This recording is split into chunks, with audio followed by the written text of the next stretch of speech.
صل وسلم دائما أبدا على حبيبك خير الخلق كلهم. الحمد للہ رب العالمین والصلاة والسلام علی اشرف الانبیاء والمرسلین وعلی آلہ وصحبہ اجمعین، اما بعد. محترم حضرات، آج لاک ڈاؤن کی وجہ سے ہمیں جو خلوت اور تنہائی کا موقع ملا ہوا ہے، یہ بھی اللہ تعالیٰ کی نعمتوں میں سے ایک عظیم نعمت ہے اور اس کے بڑے فائدے ہیں. لیکن جو لوگ اس کے فوائد پر نظر نہیں کرتے وہ اس کا شکوہ کرتے ہیں. چند دن پہلے کسی کا یہ شعر سامنے آیا تھا: مدت سے آرزو تھی کہ فرصت ملے، فرصت ملی تو اس شرط پر کہ کسی سے نہ ملے. یہ کہنے والے نے ایسا لگتا ہے کہ موجودہ صورتحال سے تنگ آ کر شکوہ کیا ہے، مگر مجھے تو اس میں کوئی تنگی نہیں لگتی، نہ شکوے کی کوئی بات نظر آتی ہے.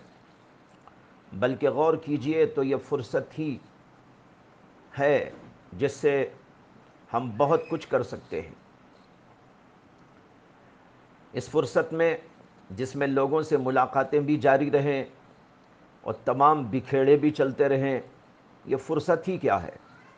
فرصت تو یہی ہے کہ کسی سے کچھ مطلب ہی نہ ہو اور آدمی اپنے اللہ سے مطلب رکھے.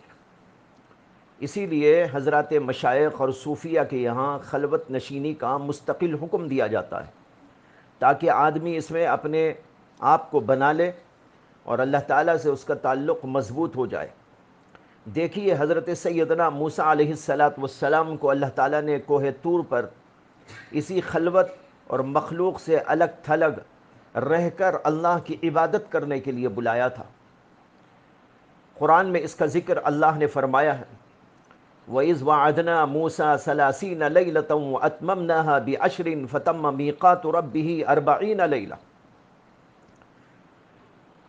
اسی طرح ہمارے نبی علیہ السلام کے بارے میں بخاری شریف کے اندر روایت ہے کہ حضرت عائشہ صدیقہ نے بتایا کہ نبوت سے پہلے ہی اللہ کے نبی علیہ السلام خلوت سے بڑا انس رکھتے تھے، اور اللہ کے نبی علیہ السلام اسی خلوت کے لیے غار حرا تشریف لے جایا کرتے تھے.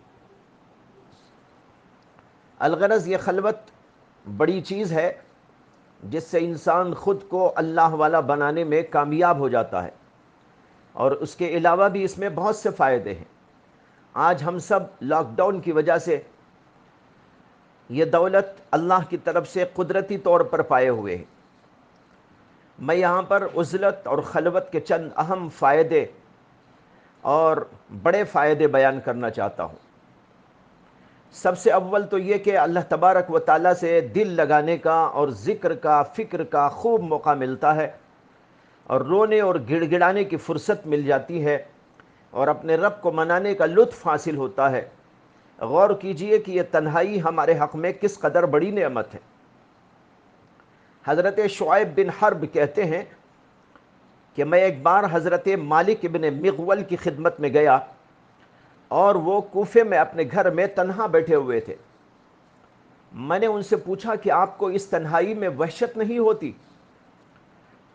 تو انہوں نے عجیب جواب دیا. انہوں نے فرمایا: ما کنت اظن احدا یستوحش مع اللہ. میں نہیں سمجھتا کہ کسی کو اللہ تعالیٰ کے ساتھ رہتے ہوئے وحشت ہوتی ہو. اللہ اکبر. امام خطابی نے یہ واقعہ نقل کر کے فرمایا کہ کس قدر بلند ترین مقام ہے اور کس قدر عظیم نعمت ہے. اللہ تعالیٰ کے ساتھ تنہائی میں اسی کو وحشت نہیں ہوتی جس کا دل اللہ کی محبت سے معمور ہو گیا ہو اور اللہ کے ذکر سے اس کا دل مانوس ہو گیا ہو. اللہ تعالیٰ ہمیں بھی یہ نعمت عظیمہ کا ایک حصہ عطا کرے. آج لوگوں کو لوگوں سے ملنے میں، اٹھنے بیٹھنے میں اور ان کے ساتھ کھانے پینے میں اور بات چیت میں لذت اور مزہ آتا ہے، اور تنہائی سے ان کو وحشت ہوتی ہے. کیوں؟ اس لیے کہ انہوں نے اپنے دل کو اللہ کی محبت سے اور اس کے ذکر سے مانوس نہیں کیا ہے۔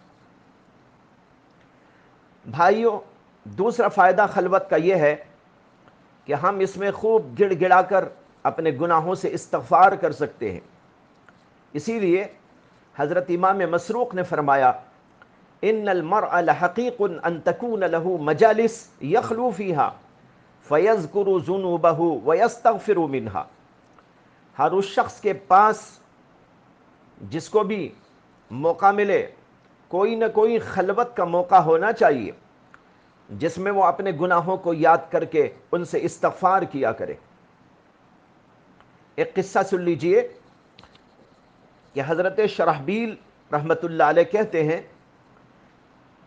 کہ ایک شخص تھے بصرہ میں جن کو ابراہیم ابن عبداللہ المدینی کہا جاتا تھا۔ وہ کسی سے ملتے نہیں تھے۔ حضرت حسن بصری سے ان کے شاگردوں نے ان کا ذکر کیا اور کہا کہ وہ کسی سے نہیں ملتے اور ایک ستون کے پیچھے تنہا بیٹھے رہتے ہیں۔ حضرت حسن بصری نے اپنے شاگردوں سے فرمایا کہ اگر وہ تم کو نظر آئیں تو مجھے بتا دینا۔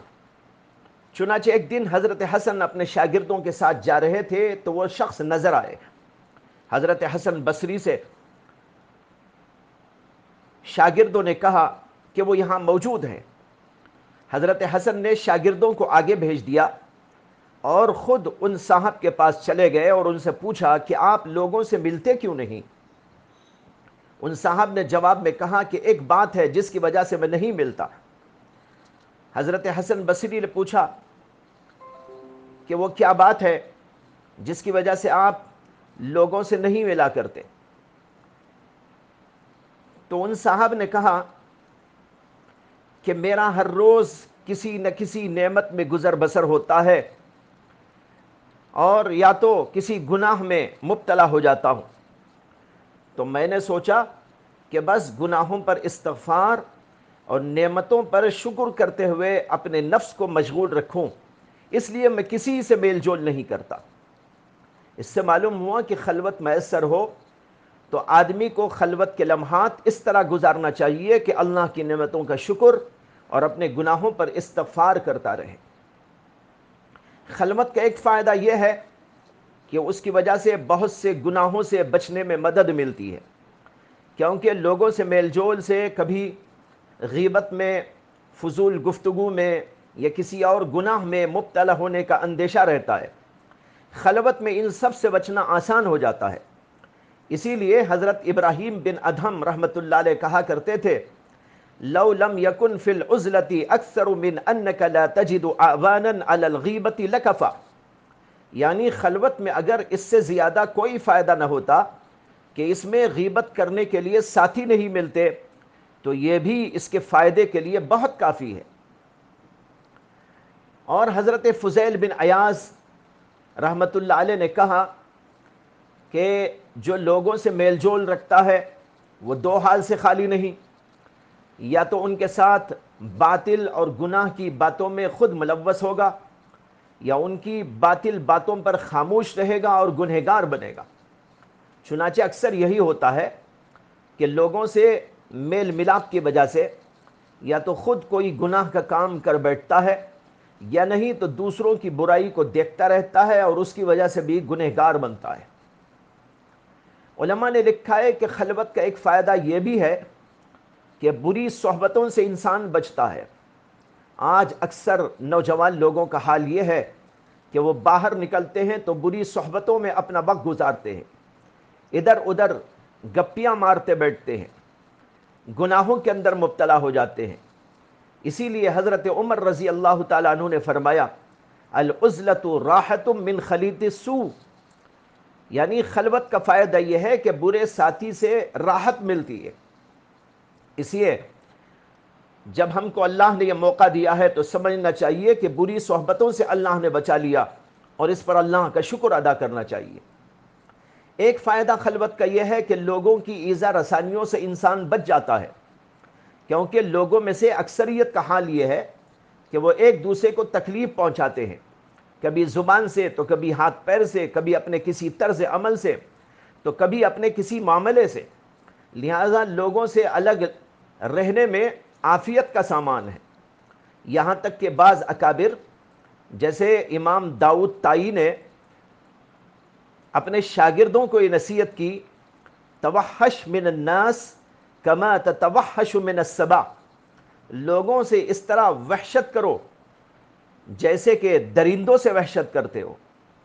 حضرت ابراہیم بن شماس کہتے ہیں کہ مجھ سے حضرت حفص بن حمید نے کہا کہ اے ابراہیم، میں 50 سال سے لوگوں کے ساتھ ملتا جلتا رہتا ہوں، ان کے درمیان میں رہتا ہوں، مگر میں نے کسی کو نہیں پایا جو میرا عیب چھپاتا ہو اور میں اس سے دور ہو جاؤں تو مجھ سے ملتا ہو، اور کوئی ایسا نہیں ملا کہ اسے غصہ آ جائے تو میں اس کے غصے سے مامون رہوں۔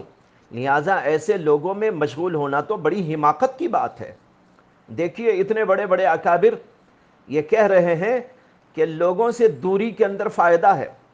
یہی لوگوں کے احوال ہیں جن کی وجہ سے حضرت سفیان ثوری نے ایک شخص کو نصیحت کرتے ہوئے کہا، ھذا زمان السکوت ولزوم البیوت، یہ سکوت اور خاموشی کا اور گھروں میں بیٹھے رہنے کا زمانہ ہے۔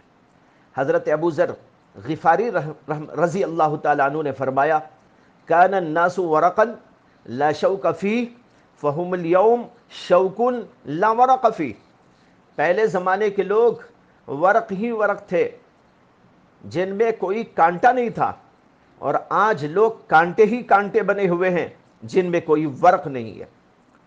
لیکن ہم جیسے لوگوں کو یہ سمجھ کر لوگوں سے دور رہنا چاہیے کہ ہم لوگوں سے الگ تھلگ رہیں گے تو ہماری برائی اور ایذاؤں سے دوسرے لوگ محفوظ رہیں گے۔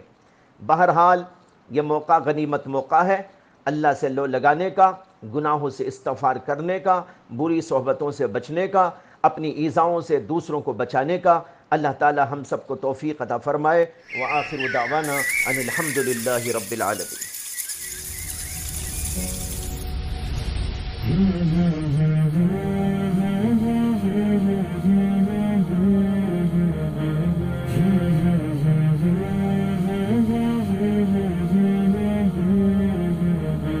مولاي صل وسلم دائما أبدا على حبيبك خير الخلق كلهم، مولاي صل وسلم دائما أبدا على حبيبك خير الخلق كلهم، محمد سيد الكونين وثقلين، محمد سيد الكونين وثقلين والفريقين من عرب ومن عجم، محمد سرور کونین جن و انس ہم، بہتر خلق دو عالم سید عرب و عجم،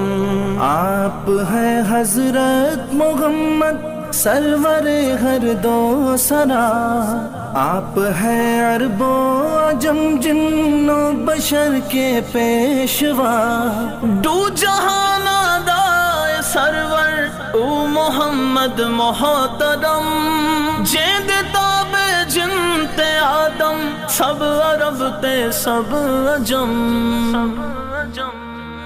مولاي صل وسلم دائما أبدا على حبيبك خير الخلق كلهم، مولاي صل وسلم دائما أبدا على حبيبك خير الخلق كلهم، هو الحبيب الذي ترجى شفاعته، هو الحبيب